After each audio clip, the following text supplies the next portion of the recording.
एक बार की बात है, शशिकला नाम की एक बूढ़ी औरत ढेलापली गांव में रहती थी। शशिकला का इकलौता बेटा बाला जरा आलसी मिजाज का था। वो कोई कामकाज नहीं करता था। शशिकला कुछ घरों में काम करके अपने बेटे का पेट भरती थी, लेकिन बाला बिना कुछ किए दिन भर बस खाता पीता और फिर खाट तोड़ता। एक दिन शशिकला ने बाला को बुलाकर कहा, मेरे बेटे, तुम अब बड़े हो गए हो। तुम्हारी उम्र के सभी लड़के कुछ ना कुछ करके पैसा कमा रहे हैं। तुम्हें भी कुछ काम करना चाहिए। अब मुझसे इतनी मेहनत नहीं होती। कुछ नहीं करोगे तो कुछ समय के बाद हम भूखे मरेंगे। ये सुनकर आलसी बाला को कोई जवाब नहीं सूझा। वो एक अनपढ़ लड़का था और दिमाग का तेज भी नहीं था। बाला पूरी रात सोचता रहा। अगले दिन सुबह बाला ने अपनी माँ से कहा, अम्मा, मैं कुछ काम करके पैसे कमाऊंगा। सावधान रहना मेरे बेटे, जो पैसा कमाओ उसे संभाल के रखना। उस पैसे को कहीं खो ना देना। जब बाला जा रहा था, एक माली ने उससे पूछा, अरे ओ लड़के, क्या तुम हमारे खेत से जंगली घास निकाल दोगे? बाला बड़ा खुश हुआ और सुबह से शाम तक बड़ी मेहनत से उस जमीन की जंगली घास उखाड़ के हटा दी। फिर उस माली ने उसे 10 रुपए दिए। बाला जो बड़ा खुश था, वो पैसे लेकर घर जाने लगा। फिर उसने अपनी माँ को जोर से पुकारा, अम्मा, अम्मा। शशिकला बाहर आई और कहा, अरे बेटे, क्या बात हो गई? बाला ने शशिकला को अपनी मुट्ठी खोलकर दिखानी चाहिए, लेकिन हाथ में कुछ था ही नहीं। कहाँ गया वो पैसा जो तुमने कमाया था? तुमने कहाँ रखा था? अम्मा, मैंने पैसे को कसकर अपनी मुट्ठी में पकड़ कर रखा था, जैसे तुमने कहा था, और सीधे घर आया हूँ। अरे मूर्ख, पैसों को जेब में रखना चाहिए ना। इस तरह शशिकला ने उसको डांट लगाई। अगले दिन सुबह बाला गोपाल के पास गया, जो मवेशियों को चराने के लिए जा रहा था। काम हो कोई तो दे दो। तो गोपाल ने उसे मवेशी चराने के लिए भेज दिया। शाम में जब बाला वापस आया, गोपाल ने उसे पैसों की बजाय एक दूध से भरा बर्तन दिया। बाला खुशी से फूला नहीं समाया और वो दूध के बर्तन लेकर घर जाने लगा। कुछ दूर चला था कि उसे अपनी अम्मा की बताई बात याद आ गई। तुरंत उसने दूध अपनी जेब में उड़ेल लिया और घर पहुंचा। आओ बेटा, आज तुमने क्या कमाया? दूध लाया हूँ जेब में भरकर। अरे मूर्ख लड़के, क्या कोई दूध को अपनी जेब में डालता है? दूध के बर्तन को तो सिर पर रख कर लाना था। बाला को फिर डांट पड़ गई। अगले दिन सुबह जब वो बाहर निकला तो उसे कहीं काम नहीं मिला। वो लंबा रास्ता तय करके कस्बे पहुंच गया। वहाँ एक धोबी वीरा ने उसे कुछ काम दिया। उसने शाम तक कपड़े धोए। वीरा ने काम के बदले में उसे एक गधे का बच्चा पकड़ा दिया। बाला फिर उस गधे को लेकर घर लौटने लगा। कुछ दूर ही पहुंचा था कि उसे अपनी माँ की डांट याद आ गई। माँ ने मुझे जो भी मिले उसे सिर पर रखने के लिए कहा था ना।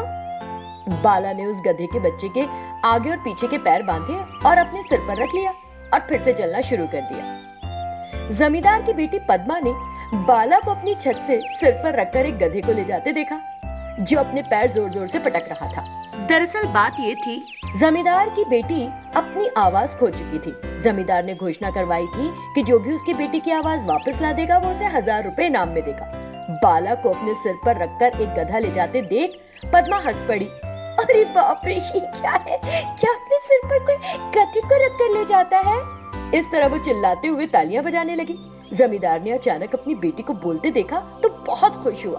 तुरंत घोषित की हुई 1000 रुपए की राशि बाला को दे दी। फिर बाला ने उसे ध्यान से अपनी जेब में रखा और घर की तरफ चल पड़ा। घर पहुंचने के बाद बाला ने वो पैसे अपनी माँ को दे दिए और सारी घटना कह सुनाई। बाला कोई बुद्धिमान लड़का नहीं था, लेकिन अपनी माँ की बात मानने से उसके साथ आखिरकार कुछ अच्छा हो ही गया। फिर उसने उस पैसे से एक छोटा सा धंधा शुरू किया और अपनी माँ की दी हुई सलाह का अनुसरण किया। एक बार की बात है, पिंजरपुर गांव में मुकुंद नाम का एक युवक रहता था। उसने अपना बचपन बिना पढ़े लिखे बस इधर उधर घूमने में बिता दिया। जब शादी की उम्र हुई तो उसने अपने ही गांव की एक लड़की सरोजा से शादी कर ली। एक दिन सरोजा ने नाराज होकर कहा, सुनो जी, अगर इस तरह बिना कुछ काम धाम किए बैठे रहोगे तो घर कैसे चलेगा? कुछ करो, जाओ। तुम क्या करवाना चाहती हो मुझसे? मुझे कुछ नहीं आता। तो फिर शादी करके मेरी जिम्मेदारी क्यों ली? कुछ नहीं आता तो कुल्हाड़ी लेकर जंगल जाओ। फिर मुकुंद कुल्हाड़ी लेकर एक जंगल गया। उसने जलाऊ लकड़ी को छोटे छोटे टुकड़ों में काट लिया। उसे बेचकर उसे कुछ पैसे मिले। उन पैसों से मुकुंद ने उस दिन के लिए अपनी पत्नी के लिए खाना खरीदा। फिर एक दिन एक होटल के मालिक ने त्योहार करीब आ रहा था तो मुकुंद को 500 रुपए दिए। मुकुंद ने वो पैसे ले जाकर अपनी पत्नी को दिए। सुनो, मैं से एक नई साड़ी खरीद लूं? तुम्हारी मर्जी। तब सरोजा ने वो पैसा लिया और एक साड़ी की दुकान में गई। उस दुकान में बड़े बड़े लोग कपड़े खरीद रहे थे। अपनी गरीबी के बारे में सोचते हुए सरोजा को अपमानित लगा। तभी अचानक उस दुकान में अफरा तफरी मच गई। उस दुकान के लोग कहने लगे, शाही ज्योतिषी अवतार की धर्म पत्नी आ रही है, हटो। सरोजा भी एक तरफ हो गई और कौन है शाही ज्योतिषी की पत्नी देखना चाहा। तभी शाही ज्योतिषी की पत्नी पद्मिनी ठाठ से चलती हुई अंदर आई। सरोजा ने मन में सोचा, धिक्कार है, मेरा जीना भी कोई जीना है। शाही ज्योतिषी की पत्नी बनती तो बात थी। ये सोचकर वो घर चली गई। देखो, मुझे नहीं पता कि तुम कैसे करोगे, लेकिन तुमको शाही ज्योतिषी बनना पड़ेगा, नहीं तो मैं तुम्हें छोड़कर चली जाऊंगी। आगे तुम्हारी मर्जी। मुझे ज्योतिषी का ज भी नहीं पता। शाही ज्योतिषी कैसे बन सकता हूँ? यह असंभव है। मुझे कुछ नहीं पता। जब तक तुम शाही ज्योतिषी नहीं बन जाते मुझे अपनी शक्ल मत दिखाना, सरोजा ने गुस्से में कहा और अंदर चली गई। पत्नी की जिद का मुकुंद को पता था। कुछ कागजात और एक स्याही की बोतल लेकर वो उसी कपड़ों की दुकान पर गया और उसके पास बैठ गया। जब लोग उसे देखते तो वो नाटक करता कि वो कुंडली बना रहा है और अपनी उंगलियों पर कुछ गिनने लगता। थोड़ी देर बाद सेना प्रमुख समर सिंधु अपनी पत्नी के साथ उस दुकान में आए। जब उनकी पत्नी कपड़े खरीदने के लिए उस दुकान में गई तो सेना प्रमुख दुकान के बाहर खड़े हो गए और चारों ओर देखने लगे। तब मुकुंद ने उनसे कहा, मंत्री जी, क्या आप कृपया एक बार यहाँ आ सकते हैं? बिना कुछ कहे सेना प्रमुख मुकुंद के पास गए। तभी जहाँ सेना प्रमुख खड़े थे वहाँ की छत नीचे गिर गई। एक पल की भी देर हो जाती तो सेना प्रमुख की मौत हो जानी थी।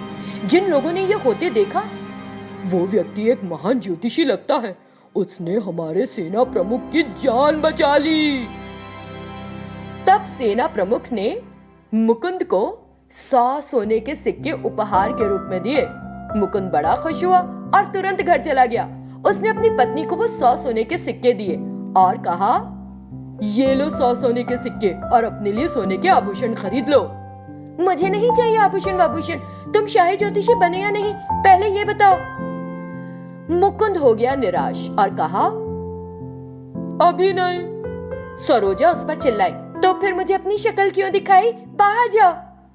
मुकुंद अपनी चीजों के साथ फिर से उस कपड़ों की दुकान के पास जाकर बैठ गया। इस बीच मुकुंद को ढूंढते राजा के सैनिक वहां आए। राजा के हीरे की अंगूठी गायब हो गई है। उन्होंने हमें तुरंत आपको लाने के लिए भेजा है। सभा कक्ष में राजा ने मुकुंद से कहा, हमारे सेना प्रमुख ने बताया था कि आप एक महान ज्योतिषी हैं। मेरी हीरे की अंगूठी गायब हो गई है। अपनी ज्योतिष विद्या का उपयोग करके मुझे मेरी अंगूठी वापस ला दीजिए। मुकुंद घबरा गया और उसे समझ नहीं आया कि क्या कहे। थोड़ी देर बाद, प्रिय राजा, मुझे 1-2 दिन दे दीजिए। राजा ने अनुमति दे दी और अपने सैनिकों को मुकुंद के लिए व्यवस्था करने का आदेश दिया। उन्होंने उसे राजमहल में रहने के लिए जगह दी। मुकुंद के पास अब वहां से भागने का कोई विकल्प नहीं रह गया था। वो सारा दिन खिड़की से बाहर देखता रहता। उसने बाहर कुछ बतखें देखी। उन बतखों में से एक लंगड़ा रही थी। मुकुंद को लगा कि वो बतख बीमार है। बेचारी बतख, उसकी भी मेरी जैसी हालत है। उसे बहुत दुख हुआ। तीसरे दिन राजा ने सभा कक्ष में मुकुंद को बुलाकर पूछा, क्या आपको मेरी हीरे की अंगूठी का पता चल पाया? राजा, पिछले 2 दिन मुझे उस लंगड़ी बतख के सिवाय कुछ भी दिखाई नहीं दिया। इसे संकेत मानकर उस लंगड़ी बतख को राजा के सामने लाया गया। जब उन्होंने उस बतख को काटा तो उसके अंदर हीरे की अंगूठी मिल गई। दरअसल राजा के महल में काम करने वाली एक दासी ने उस हीरे की अंगूठी को चुराकर बतख से निगलवा दिया था और पहचानने के लिए उस बतख का एक पैर तोड़ दिया था। राजा ने मुकुंद को शाही ज्योतिषी के रूप में नियुक्त किया। तब मुकुंद ने घर जाकर अपनी पत्नी को खुशखबरी दी, आज से मैं शाही ज्योतिषी की पत्नी हूँ।